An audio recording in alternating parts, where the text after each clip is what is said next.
जैसा कि हमें पता है, प्रकाश, हमको मालूम है कि हम वस्तुओं को प्रकाश की उपस्थिति में देख पाते हैं। पर कई बार आपने देखा होगा कि जैसे आप अगर पानी से भरे हुए ग्लास के अंदर पेंसिल को अगर रख देते हैं तो वो पेंसिल आपको मुड़ी हुई दिखाई देती है, या पानी के भरे ग्लास में अगर आप कोई सिक्का डाल देते हैं तो वो सिक्का जो है ऊपर उठा हुआ दिखाई देता है, या पत्थर डाल दें तो वो ऊपर उठा हुआ दिखाई देता है। अगर आप स्विमिंग पूल पर गए हो तो आपने देखा होगा कि उसकी तली कुछ ऊपर उठी हुई दिखाई देती है। तो ये जो सब बातें हैं, इसका क्या कारण है? ऐसा प्रकाश की किस घटना के कारण होता है? जब आप इस बात का पता लगाते हैं तो आप जान पाते हैं कि प्रकाश में एक घटना होती है, और वो होती है प्रकाश का अपवर्तन। अंग्रेजी में बोलते हैं रिफ्रैक्शन ऑफ लाइट। तो क्या होता है प्रकाश का अपवर्तन?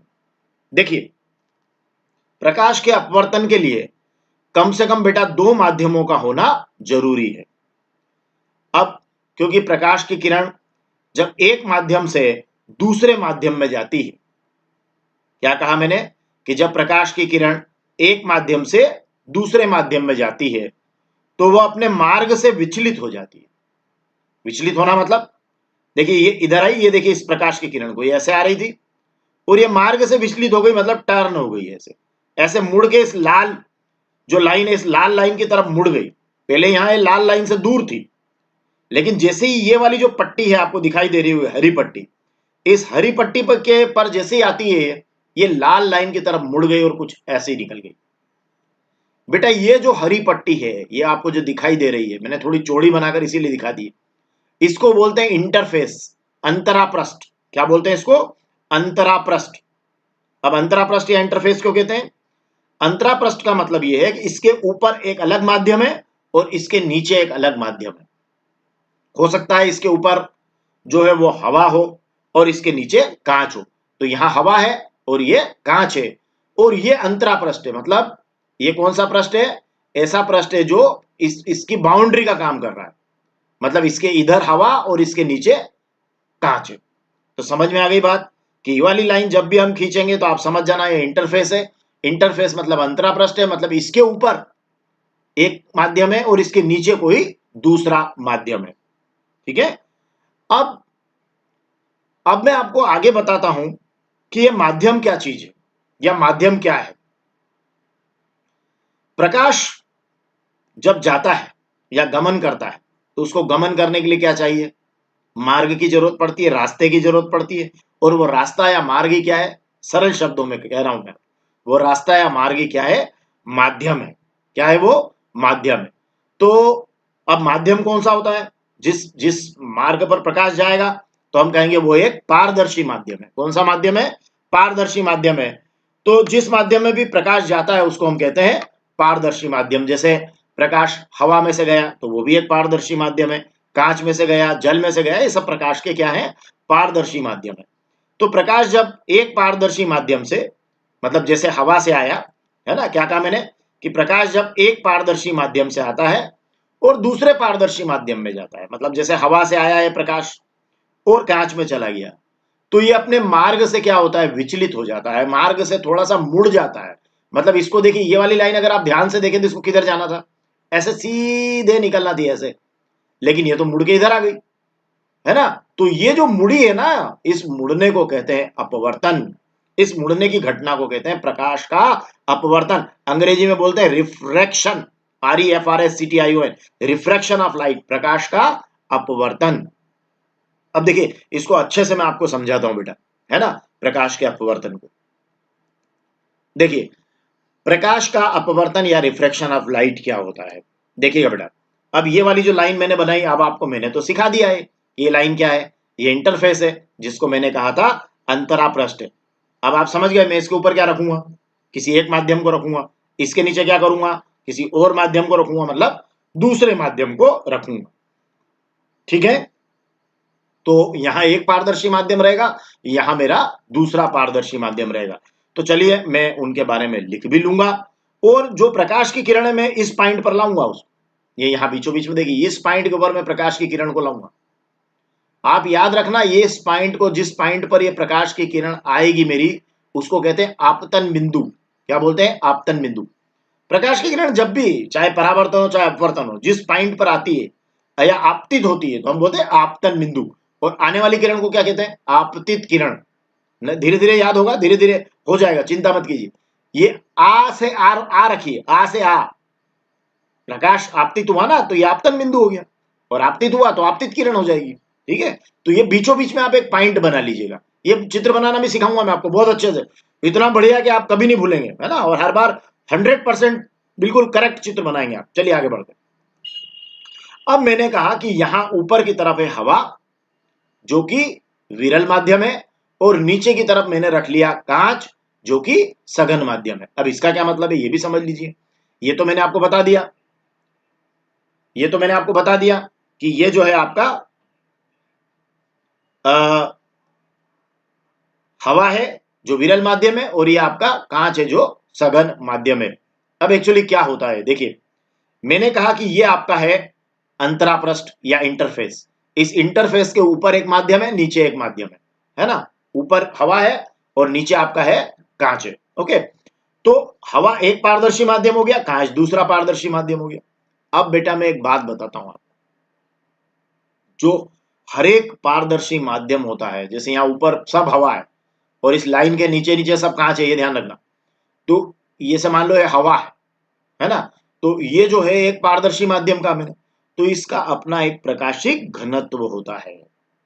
प्रकाशिक क्या होता है? इसका घनत्व होता है।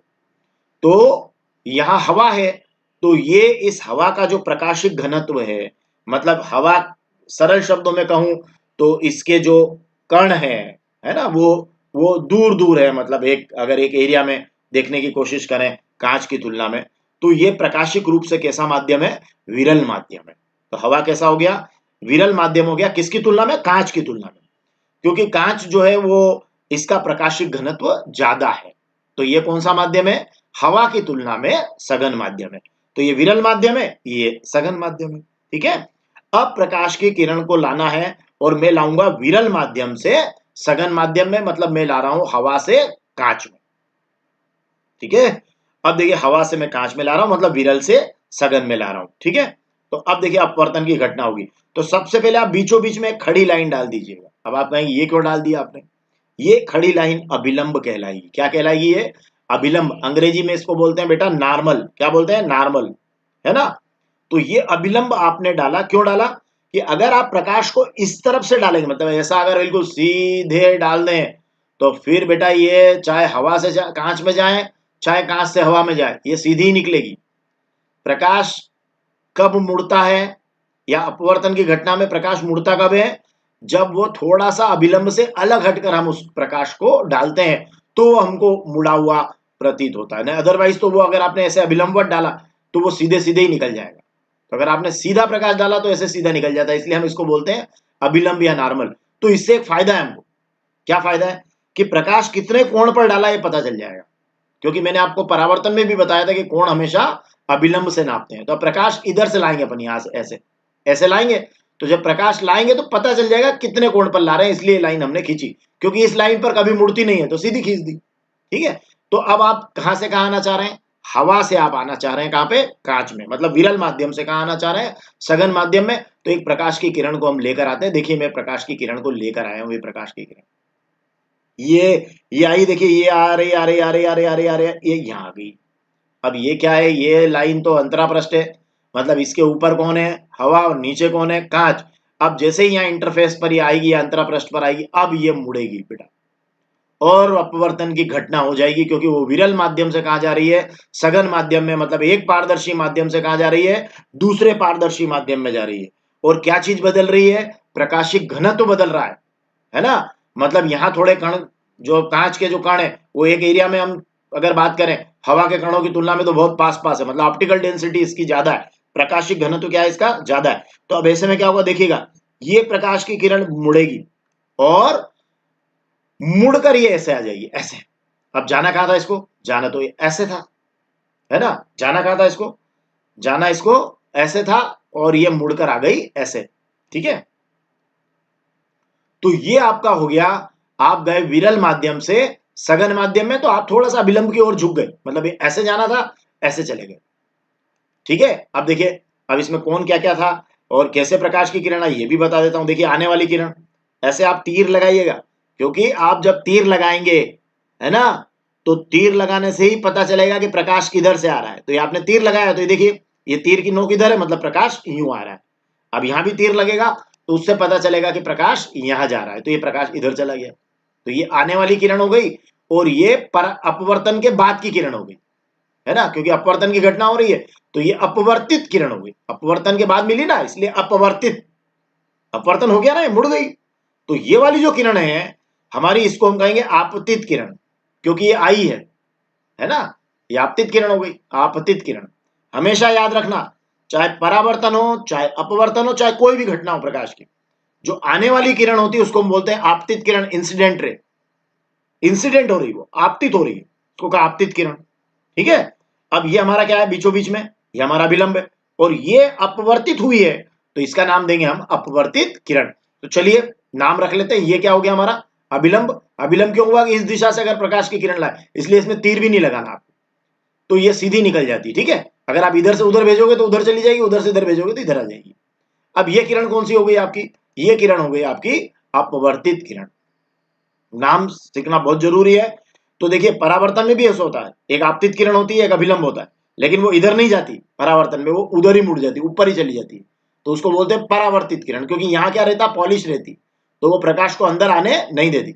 अब इसमें क्या है, ये यहाँ कांच है, तो ये अंदर घुस जाएगी, है ना, पॉलिश नहीं है, अंदर आ जाएगी, कांच का गुटका है जैसे मान लो, तो ये अंदर आ जाएगी।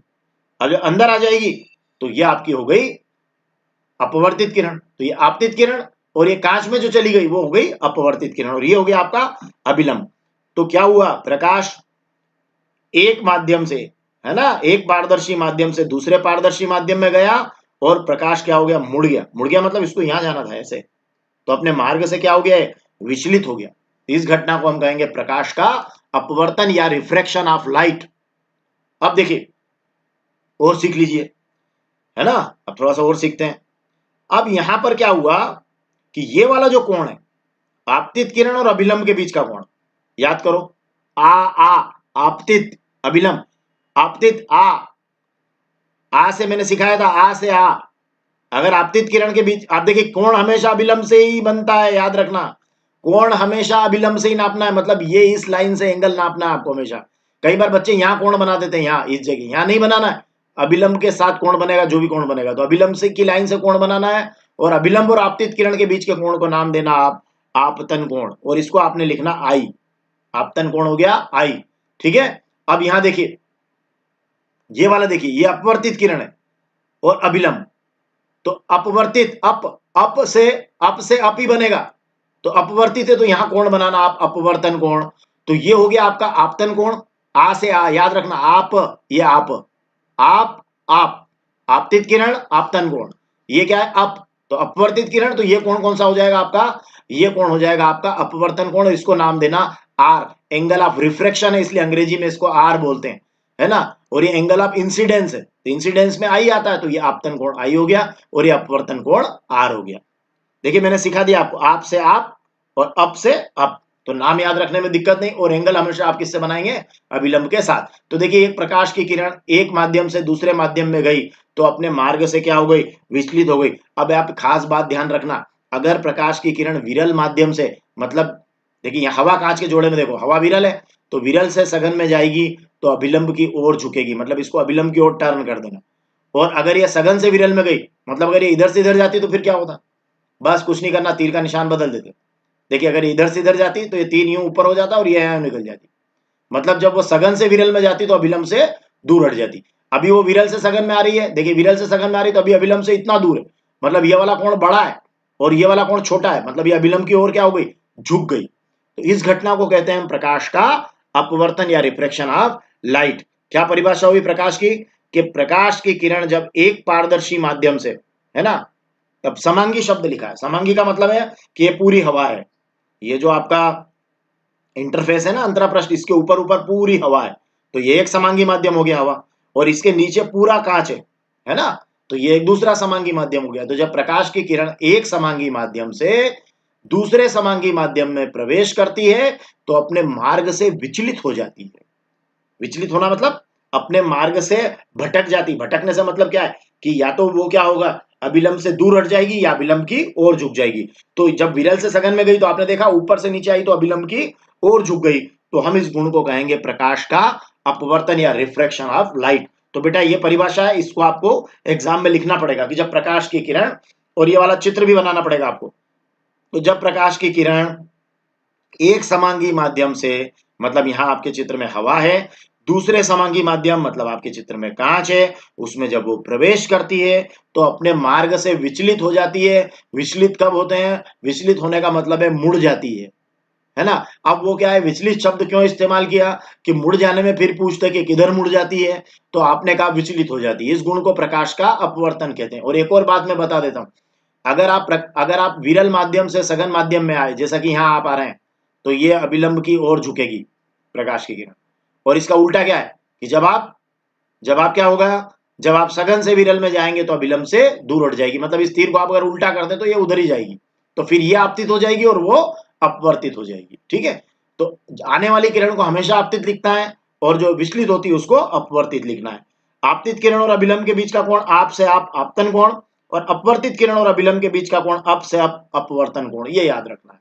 ठीक है, तो इस घटना को हम कहेंगे प्रकाश का अपवर्तन। और बेटा एक महत्वपूर्ण बात इसमें मैं आपको बता देता हूं, इस चित्र के अंदर भी आप देख लें, ये आपका ओ कौन सा बिंदु हो गया? ओ आपका आपतन बिंदु हो गया। आपतित किरण का नाम क्या हो गया? देखिए अब नाम भी दे देते हैं ताकि आपको ये भी पता चले कि कौन क्या है। तो एओ कौन सी किरण हो गई? आपतित किरण हो गई, है ना। नाम दे दिया मैंने, एओ आपतित किरण। ओ भी कौन सी हो गई? अपवर्तित किरण हो गई, ये अपवर्तित किरण हो गई। ठीक है, और आपका ये वाला जो हिस्सा है सी, और ये आपका बन गया डी, तो ये सी डी हो गया आपका अभिलंब। तो नाम देने में ज्यादा अच्छा रहता है बेटा, उसको नाम भी लिख दे तो बहुत मजा आएगा कि वो आपका आपतन बिंदु है जिस पर प्रकाश की किरण आकर गिरती है, ए वो आपकी आपतित किरण है, ओ भी अपवर्तित किरण है, और सी डी पूरा ये यहां से यहां तक अभिलंब है। तो आपका ये वाला चित्र बन जाता है। और हमने क्या सीखा कि वास्तव में क्या है कि ये जो हवा है ये क्या है, प्रकाशिक रूप से हमने कहा इसका प्रकाशिक घनत्व कम है, तो ये विरल माध्यम है। और ये जो कांच है इसका प्रकाशिक घनत्व हवा से ज्यादा है, तो हवा की तुलना में ये क्या है, प्रकाशिक घनत्व इसका ज्यादा है, मतलब हवा की तुलना में ये सघन है। अब प्रकाश का अपवर्तन होता क्यों है?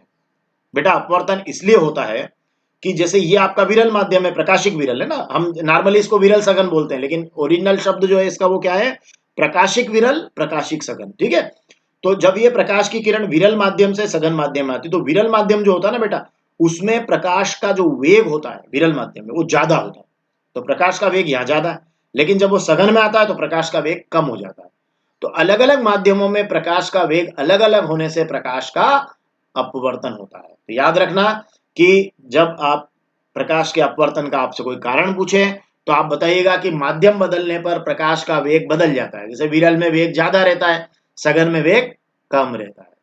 अभी मजेदार बात यह है कि ये प्रकाश, एक मजेदार बात बताऊं, प्रकाश का एक मजेदार गुण होता है कि ये पूर्ति कर लेता है। पूर्ति कैसे करता है देखिए, अब यहां पर वेग ज्यादा है तो ये मजे में दूर से आ रहा है, अब यहां उसका वेग कम हो गया तो ये पास में आ गया, है ना।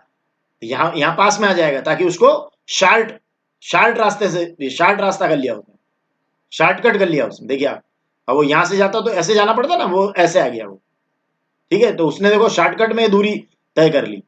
तो कहने का मतलब क्या है कि यहां अगर प्रकाश का वेग क्या है, ज्यादा है विरल माध्यम में, और सघन माध्यम में प्रकाश का वेग कम है, ये प्रकाश के अपवर्तन का कारण है, रिफ्लेक्शन ऑफ लाइट का कारण है। चलिए आगे बढ़ते हैं। अच्छा, यहां पर ये आई क्या है, तो आपतन कोण है, आप से आप सिखाया मैंने, तो आई आपतन कोण हो गया, और आर क्या है आपका, अप से अप, तो ये अपवर्तन कोण हो गया।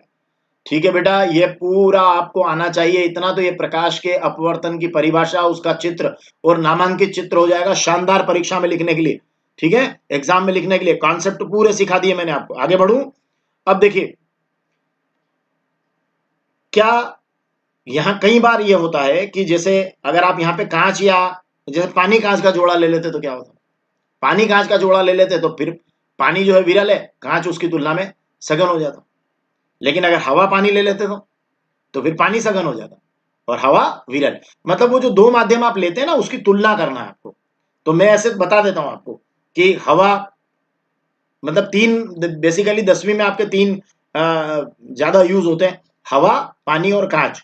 तो हवा विरल है, उससे सघन पानी और उससे सघन कांच, ये आप याद रखना, तो आपका काम हो जाएगा।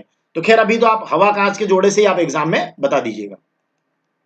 अब देखिए प्रकाश का जो अपवर्तन हुआ, अब वो कैसे हमने उसको किया था। देखिए आप सबसे पहले आपने क्या किया था, इंटरफेस बनाया था, अंतरापृष्ठ बनाया था। फिर अंतरापृष्ठ बनाकर क्या किया आपने, अंतरापृष्ठ बनाकर बीचों बीच में आपने एक बिंदु बनाया था इस तरीके से अपनी कॉपी में। फिर उसके बाद क्या किया आपने, उसके बाद में आपने इधर हवा लिख लिया था, ये प्रकाशिक विरल, और नीचे क्या लिखा था याद करिए, नीचे आपने कांच लिखा था, प्रकाशिक सघन। याद आ रहा है आपको। फिर आपने क्या किया था बताइए, आपने फिर अभिलंब बनाया था। तो अब अभिलंब कैसे बनाएंगे, तो देखिए मैं इस तरीके से चांदा लाकर, आप एग्जाम में कॉपी में ऐसे रखना, और जो पॉइंट है ना, जो बिंदु है, उसके ऊपर यहाँ रखना ऐसे चांदा 90 की सीध में, और 90 की सीध में चांदा रखकर एक पॉइंट बना लेना, है ना।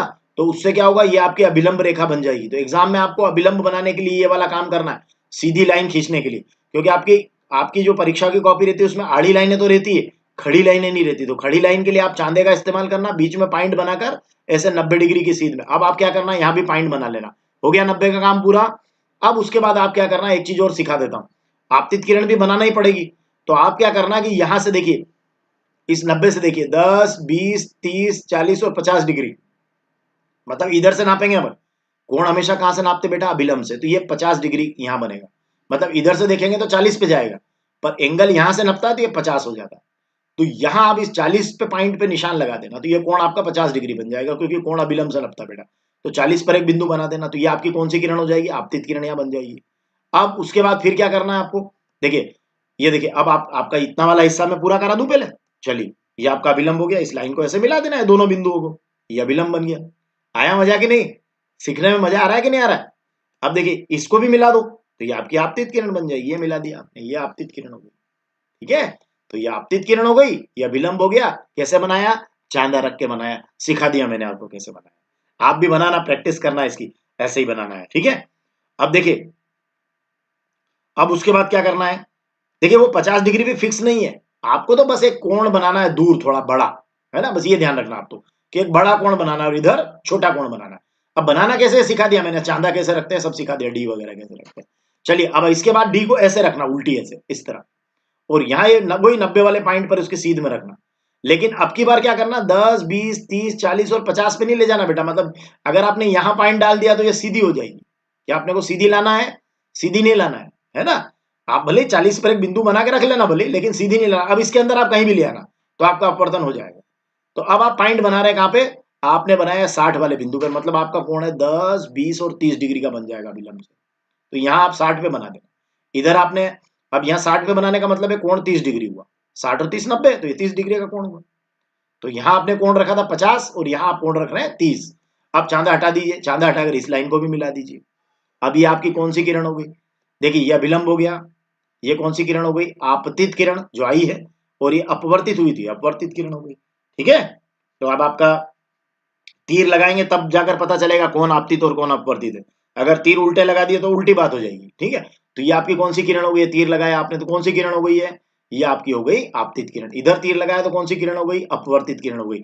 नाम दे दीजिए, ये आपतित किरण, ये वाली अपवर्तित किरण।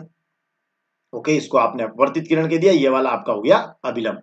तो ये आपतित किरण, अपवर्तित किरण और ये हो गया आपका अभिलंब। ठीक है बेटा, तीन हो गए, आपतित किरण, अपवर्तित किरण, आपतित किरण, अपवर्तित किरण और अभिलंब। अभी हाल हमने बनाया था। ठीक है, अब इससे आगे बढ़ते हैं। अब नाम और भी नाम देना है आपको, है ना। कौन कौन से नाम देना है, ये कोण देना है आपको दोनों। तो मैंने सिखाया था आप से आप, तो आपतित किरण और अभिलंब के बीच का कोण आपतन कोण, अपवर्तित किरण और अभिलंब के बीच का कोण अप से अप, तो ये अपवर्तन कोण हो जाएगा। तो आपके दोनों कोणों के आप निशान लगाएंगे, और आपतन कोण को आई क्यों कहते हैं, इंग्लिश में उसको बोलते हैं एंगल ऑफ इंसिडेंस, इसलिए उसको आई लिखते हैं। अपवर्तन कोण को एंगल ऑफ रिफ्रैक्शन कहते हैं, इसलिए उसको आर लिखते हैं। तो ये ऊपर वाला हो गया आई और नीचे वाला आपका हो जाएगा आर। और ऊपर वाले का नाम क्या हो गया, आपतन कोण, क्योंकि आ से आ याद रखना। नीचे वाले का कोण हो गया, कोण का नाम हो गया अपवर्तन कोण, और ये हो गया आपका अप से अप, ये भी आप याद रखेंगे। फिर साथ में मैंने आपको ये भी सिखाया, अब आप नाम वाम देना चाहें तो वो भी आप दे दीजिएगा, तो नामकरण भी इनका पूरा हो जाएगा। ABCD वगैरह कर दीजिएगा, इसको O लिख दीजिएगा बीच में, इसको A लिख दीजिएगा, है ना, ये इसको B लिख दीजिएगा और अभिलंब को CD कर दीजिएगा, तो आपके नामकरण भी पूरे हो जाएंगे। अब मैं आपको यहाँ नियम सिखा रहा हूं कि प्रकाश के अपवर्तन के क्या नियम है, नियम सीखना है। तो अब नियम में ध्यान से देखिएगा, ये जो आप सीख रहे हैं उन नियमों को देखना है। कांच की प्लेट पड़ी हुई है, कांच की। अब नियम सीखना है, तो नियम में क्या होगा देखिए आप, देखिएगा, जैसे मान लो ये यहां पर मेरे पास में ये कांच का आयताकार गुटका है, मैं भी इसके बारे में बात करूंगा, ये कांच का आयताकार गुटका है। तो अब प्रकाश जब हवा से इसमें आएगा, है ना, हवा से इसमें आएगा, तो ये हवा एक माध्यम हो गया, और कांच में जब प्रकाश की किरण जाएगी तो दूसरा माध्यम हो जाएगा, है ना। तो अब ये जब यूं आएगा ना इतना तिरछा, पर जब इसमें आएगा तो थोड़ा सा अंदर आ जाएगा, मतलब ये जो आपको स्क्रीन पर जो चित्र दिखाई दे रहा है बिल्कुल वैसा हो जाएगा वो, मतलब ये यहां से थोड़ा सा दूर से आएगा, और फिर इधर ये अगर मान लो यहाँ पर अभिलंब डालेंगे तो ये उसके पास में आ जाएगा। इसको मैं प्रैक्टिकली आपको आने वाली क्लासेस में सिखाऊंगा। तो ये जो ये जो पूरी व्यवस्था होती है, कौन सी व्यवस्था, ये प्रकाश की किरण आई, ये इसमें मुड़ी, है ना, और ये वाली जो लाइन है ये यहां है अभिलंब, ये आने वाली किरण ये हो गई और मुड़ने वाली यूं हो गई।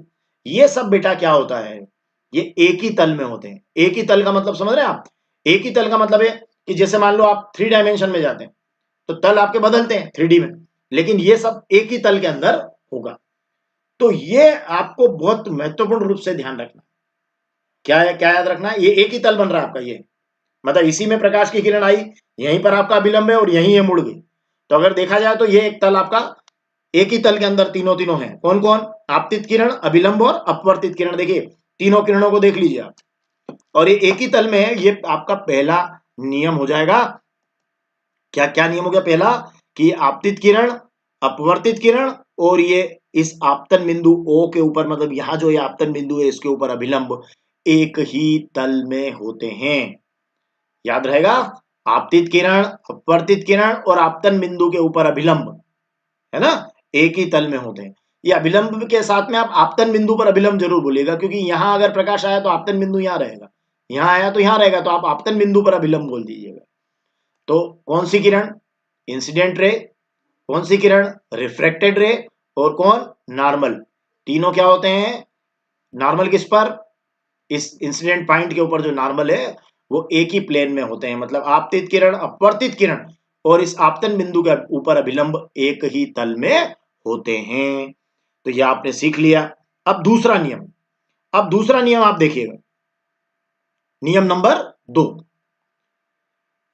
एक निश्चित रंग और माध्यमों के जोड़े के लिए, है ना, वो एक अलग बात है। मतलब आपने जैसे माध्यम ले लिया हवा और कांच, तो एक माध्यम का जोड़ा हो गया, है ना। और प्रकाश का मान लीजिए, अब निश्चित रंग का मतलब है कि प्रकाश किस तरह का है, उसकी प्रकृति क्या है।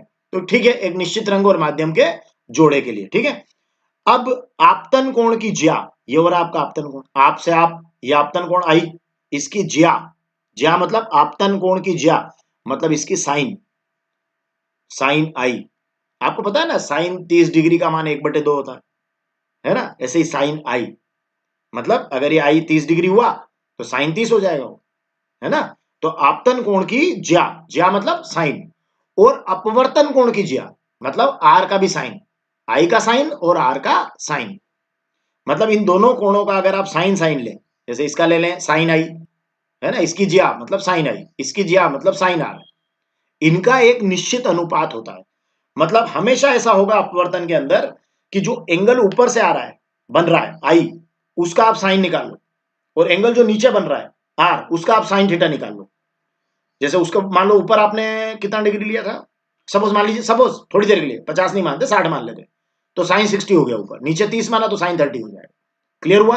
तो कहने का मतलब है इनके साइन, तो साइन आई साइन आर, ये मान दोनों निकल जाएंगे ना, इन मानों का जो अनुपात होगा वो इस माध्यम का अपवर्तनांक कहलाएगा जिसमें आप जा रहे हैं, वो कांच के अपवर्तनांक के बराबर होगा, साइन आई बटे साइन आर। मतलब सरल शब्दों में क्या कहा, आपतन कोण की ज्या मतलब आई का साइन, और अपवर्तन कोण की ज्या मतलब आर का साइन, इनका एक निश्चित अनुपात होता है। और जिसको पहले माध्यम के सापेक्ष दूसरे माध्यम का क्या बोलते हैं बेटा, अपवर्तनांक बोलते हैं। और इस अपवर्तनांक से पता चल जाता है कि कौन सा माध्यम सघन है, कौन सा विरल है। अब देखिए कैसे, यहां पे आप लिख सकते हैं, ये देखिए म्यू बराबर साइन आई बटे साइन आर। अब देखिए यहीं से याद हो जाता है, इसको इतना याद करने की जरूरत नहीं, देखो मैं यहीं से याद करना सिखाता हूं। आई क्या है, आपतन कोण, ठीक है, ये आपतन कोण, साइन को क्या बोलते हैं हिंदी में, ज्या, तो आपतन कोण की ज्या, ठीक। आर क्या है, अपवर्तन कोण, आर क्या है, अपवर्तन कोण, तो अपवर्तन कोण की ज्या, तो यहां देखो आपतन कोण की ज्या और अपवर्तन कोण की ज्या में एक निश्चित अनुपात होता है, अनुपात मतलब बटाबटी, अंश और हर, तो एक निश्चित अनुपात होता है जिसे म्यू कहते हैं। म्यू क्या है, म्यू आधा म और यू, म्यू, म्यू ये है अपवर्तनांक। और किसका अपवर्तनांक, इस हवा के सापेक्ष कांच का अपवर्तनांक, क्योंकि आप हवा से कांच में गए, तो हवा के सापेक्ष क्या है, ये कांच का अपवर्तनांक होगा। म्यू बराबर साइन आई बटे साइन आर। आपको पता है आई आपतन कोण है और आर अपवर्तन कोण है, और इस नियम को बेटा बोलते हैं स्नेल का नियम। क्या बोलते हैं इसको, स्नेल का नियम, है ना। ये स्नेल ने, वैज्ञानिक स्नेल के नाम पर इस नियम को दिया गया, mu equal to sine i upon sine r. ये दो नियम है बेटा प्रकाश के अपवर्तन के। अगर आप ये लाइन भूल भी जाएंगे चलेंगे, कोई बात नहीं, लेकिन इतना याद रखना है, आपतन कोण की ज्या मतलब साइन आई और अपवर्तन कोण की ज्या मतलब साइन आर का एक निश्चित अनुपात होता है जिसे माध्यम का अपवर्तनांक कहते हैं। इतना भी लिख देंगे तो चल जाएगा, है ना। हालांकि वो पहले माध्यम के सापेक्ष दूसरे माध्यम का अपवर्तनांक कहेंगे तो ज्यादा अच्छा लगेगा, बट अगर आप लिख देंगे तो ये भी चल जाएगा। और आई यहाँ पर क्या है, आपतन कोण है, आर आपका अपवर्तन कोण है, ठीक है। नाम भी दे सकते हैं, ए ओ, ये आपका बी हो जाएगा, यहां से सी डी, जैसा आपने पिछले चित्र में नाम दिया था वैसा भी दे सकते हैं। तो प्रकाश के अपवर्तन के बारे में आपने जो बातें समझी, वो आपने समझा कि प्रकाश की किरण जब एक पारदर्शी माध्यम से मतलब हवा से दूसरे पारदर्शी माध्यम मतलब कांच में जाती है तो अपने मार्ग से विचलित हो जाती है, ठीक है। वो चाहे कांच से हवा में जाए चाहे हवा से कांच में जाए, मतलब एक एक पारदर्शी माध्यम से दूसरे पारदर्शी माध्यम में, मतलब हम हम कहेंगे एक समांगी माध्यम से दूसरे समांगी माध्यम में जाने पर अपने मार्ग से विचलित हो जाती है। इस घटना को हम कहते हैं प्रकाश का अपवर्तन, रिफ्रैक्शन ऑफ लाइट। और इसके दो नियम है, दो नियम में पहला नियम तो ये तीन जो दिखे इन तीनों को एक ही तल में बोल देना है, पहला नियम हो गया। जो तीन आप बनाएंगे ना चित्र में, उन तीनों को एक ही तल में बोल देना, आपतित किरण, अपवर्तित किरण और इस आपतन बिंदु के ऊपर अभिलंब, तीनों एक ही तल में होते हैं। अब कौन बचे, पांच चीजें तो कुल है यहाँ पर, एक दो तीन और चार और पांच, तो ये तीनों रेड वाली तो एक पॉइंट में हो गई। अब तीनों दोनों ब्लू वाले देखो, आपतन कोण और अपवर्तन कोण। आप अगर ध्यान से देखें तो परावर्तन के नियम और अपवर्तन के नियमों को जब आप पढ़ेंगे तो आपको एक अंतर पता चलेगा। वो अंतर ये है कि पहला नियम तो उसमें भी ऐसा ही है, आपतित किरण, और चूंकि उसमें परावर्तन हुआ था तो परावर्तित किरण और आपतन बिंदु पर अभिलंब एक ही तल में, मतलब अब की जगह परा करके और उसमें चित्र यूं बना था ऐसे, और ये पहला नियम तो सेम था। अब दूसरा नियम बदला है, वहां पे क्या था कि चूंकि जिस कोण पर आए थे उसी कोण पर टकरा के लौट गए थे, तो ये दोनों कोण बराबर थे परावर्तन में। लेकिन अपवर्तन में क्या हुआ, ये कोण बड़ा है ये कोण छोटा है, तो इनका जो अनुपात होता है उसको माध्यम का क्या बोलते हैं, अपवर्तनांक बोलते हैं। तो ये दूसरे नियम में ये बदलाव हुआ है, क्योंकि इसमें दोनों बराबर नहीं है। आप आंख खोल कर देखें इसमें दोनों बराबर है क्या, नहीं है, तो यहां कैसे लिख देंगे कि ये बराबर होते हैं, नहीं लिख सकते। इसलिए यहां पर यह है कि इनका अनुपात जो होता है वो मतलब आपतन कोण की ज्या और अपवर्तन कोण की ज्या का एक निश्चित अनुपात होता है जिसे पहले माध्यम के सापेक्ष दूसरे माध्यम का क्या बोलते हैं, अपवर्तनांक बोलते हैं। अब एक मजेदार इवेंट बताता हूं आपको, ठीक है, एक घटना बताता हूं मजेदार। आपको चित्र बनाना सीख लिया, देखिए आपने आपने क्या क्या सीखा, प्रकाश का अपवर्तन किसे कहते हैं, अपवर्तन के नियम लिखिए, है ना, इसको स्क्रीनशॉट कर लीजिएगा, आप बाद में इसको उतार लीजिएगा बैठे बैठे, या दूसरी बार आराम से देखकर बैठ के उतार लीजिएगा, है ना, क्योंकि एग्जाम के पॉइंट ऑफ व्यू से मोस्ट टाइम भी क्वेश्चन होगा बेटा। अब उसके बाद में मैं एक और इंपॉर्टेंट प्रश्न बता रहा हूं आपको, और बहुत ही सरल, कि आप जो कांच का आयताकार गुटका है, ये मैंने बताया ना कांच का आयताकार गुटका है, तो कांच के आयताकार गुटके में अपवर्तन का चित्र बनाना सिखाना, और वो एग्जाम में पूछा गया था 2019 में। तो ये कांच के आयताकार गुटके से प्रकाश का अपवर्तन कैसे होता है, एक तो सिंपल क्वेश्चन बन गया कि प्रकाश का अपवर्तन क्या है, उसके नियम लिखिए, तो आपने अपवर्तन की परिभाषा लिखी, एक चित्र बनाया और दो नियम लिख दिए। अब एक हो गया कि कांच के आयताकार गुटके से अपवर्तन कैसे होता है, प्रैक्टिकली मैं बाद में बताऊंगा आपको, पेंसिल मुड़ी हुई, सिक्का उठा हुआ, सब बताऊंगा मैं। लेकिन अभी आप ये सीख लीजिए कि एग्जाम में इसको कैसे बनाना है, कांच के आयताकार गुटके से अपवर्तन, है ना, कितना बनाना है उसका चित्र पूछते हैं, तो देखिए उसको हम देखते हैं। देखिए ये कांच का आयताकार गुटका हो गया आपका, देखिए आपने दिया ना इसको, आ, ये यहां बना हुआ ना आपके, ये वाला, ये ये देखिए, ये कांच का आयताकार गुटका। ओके, अब इस कांच के आयताकार गुटके से अपवर्तन कैसे होगा? तो आपको पता है ये कांच है, तो इसके ऊपर भी हवा है, नीचे भी हवा है। देखो यहाँ ये कांच है ना, सपोज ये कांच है, देखिए ये कांच है। अब यहाँ क्या है? हवा। यहाँ भी क्या है? हवा है। तो अब ये विरल है, हवा विरल है।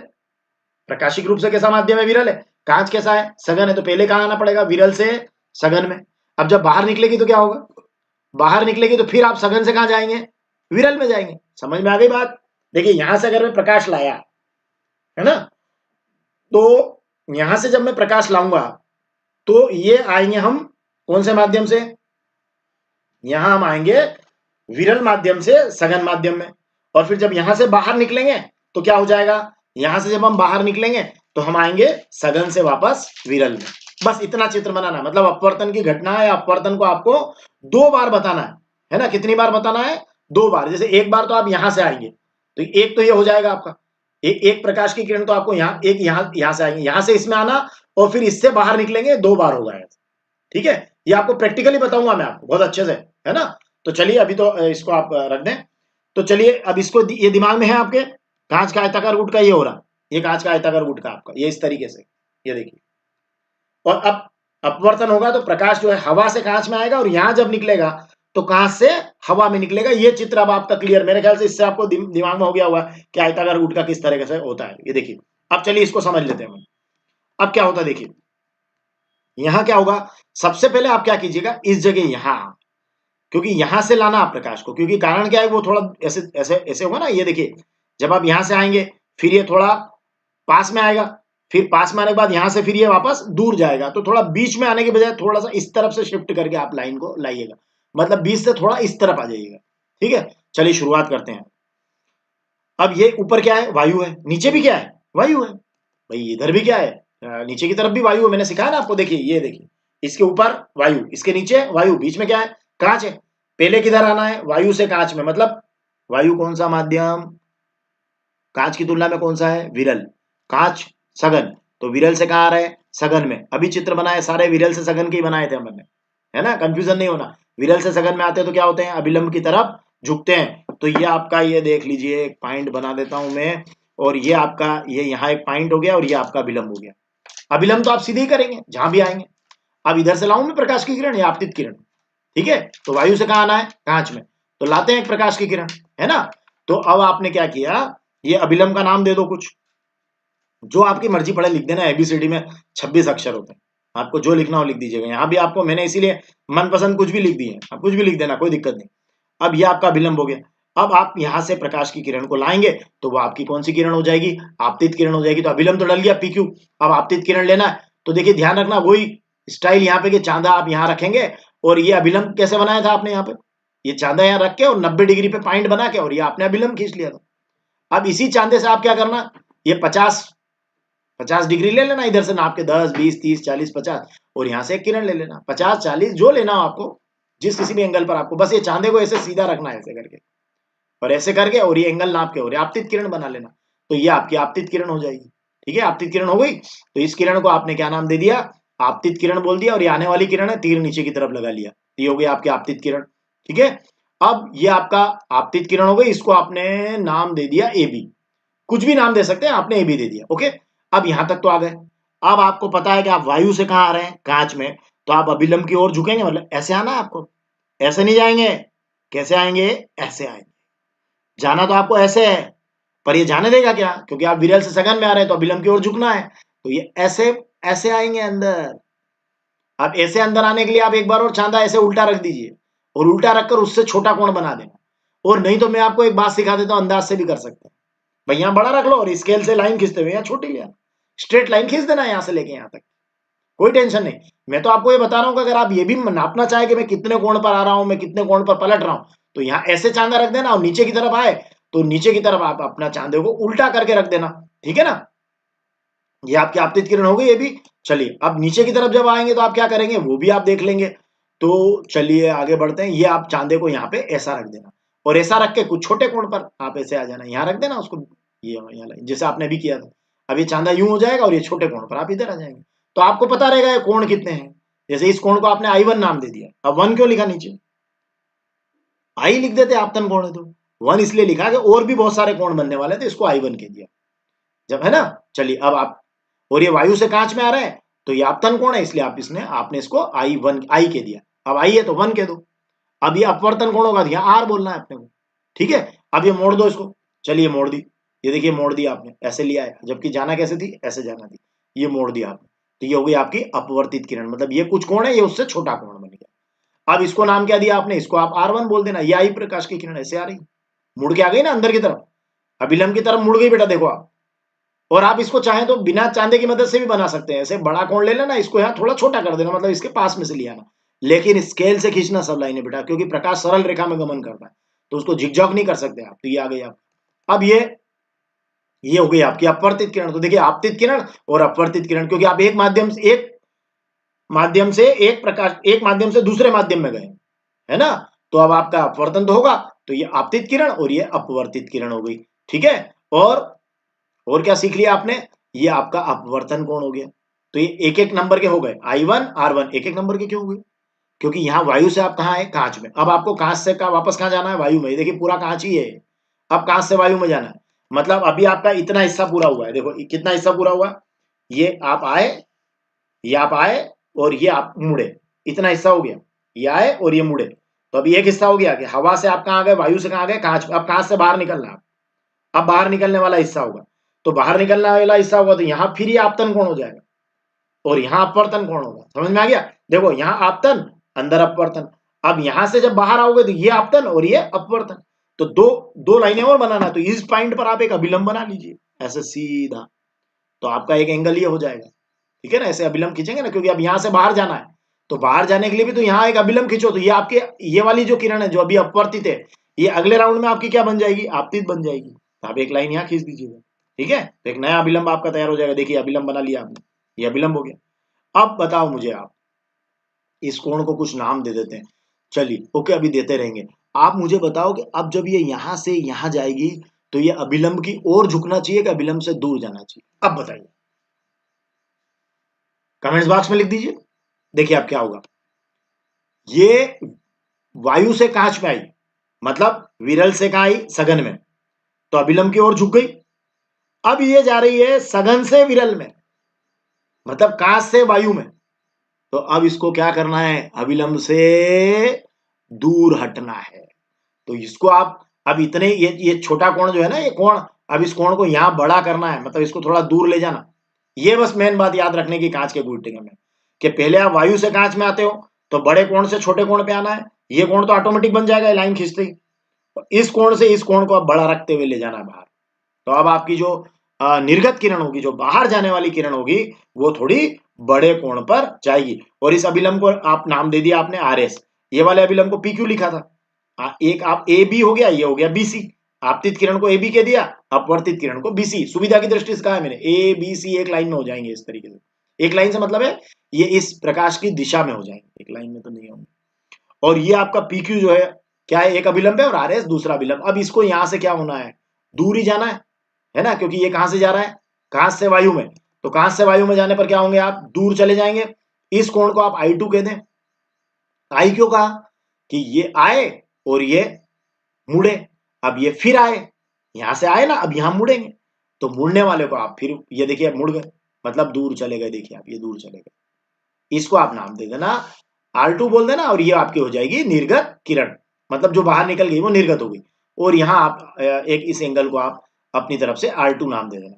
तो देखिए मजेदार बात क्या क्या हुई, देखिए आप यहाँ देखिए, आप ये आपतित किरण, यहाँ एक अभिलंब हो गया, और ये आपकी अपवर्तित किरण होगी, ठीक है, ये I1 और ये R1, ओके। अब यहाँ पर ये हो गया I2, और जो बाहर निकलेगा वो R2 हो गया।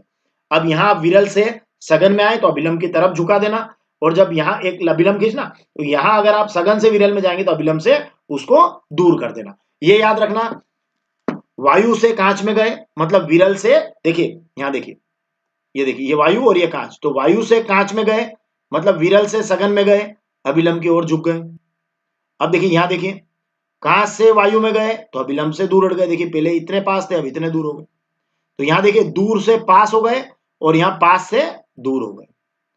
आने वाली किरण आपतित किरण, अपवर्तित किरण, और लास्ट में जो बाहर निकले उसको बोल दीजिएगा आप निर्गत किरण, तो वो आपकी हो जाएगी, ये वाली हो गई आपकी निर्गत किरण। ओके, ये चित्र अगर आपने बना दिया एग्जाम में, आपके 4 मार्क्स कहीं नहीं गए। बहुत अच्छे से आप इसको बनाना अच्छे, और बढ़िया स्केल से ही बनेगा, टोटली स्केल से बन जाएगा। अगर आपने चांदे का उपयोग नहीं भी किया तो भी चल जाएगा, है ना। ठीक है, एक पॉइंट के ऊपर अगर आपने 90 डिग्री की लाइन बनाने के लिए एंगल लेकर करते हैं तो अच्छी बात है, नहीं करते तो केवल ये ध्यान रखना है कि ये थोड़ा बड़ा एंगल, फिर छोटा एंगल, ये अपने आप बनेगा और ये फिर बड़ा एंगल। अब इसमें क्या होता है कि ये एंगल नापने से एक फायदा होता है कि ये वाला एंगल आप जितना रखना चाह रहे हैं, है ना, तो इस वाले एंगल को भी आप उसके, क्योंकि ये वाली जो किरण होती है ना, ये जो किरण है, ये और ये किरण एक दूसरे के समांतर रखना है। हाँ, हालांकि थोड़ा सा शिफ्टिंग होगा क्योंकि ये यहाँ आ रही है और ये यहाँ है, लेकिन ये समांतर है बेटा एक दूसरे की। ये वाली, ये निर्गत किरण और आपतित किरण, ये समांतर होती है कांच के गुटके में।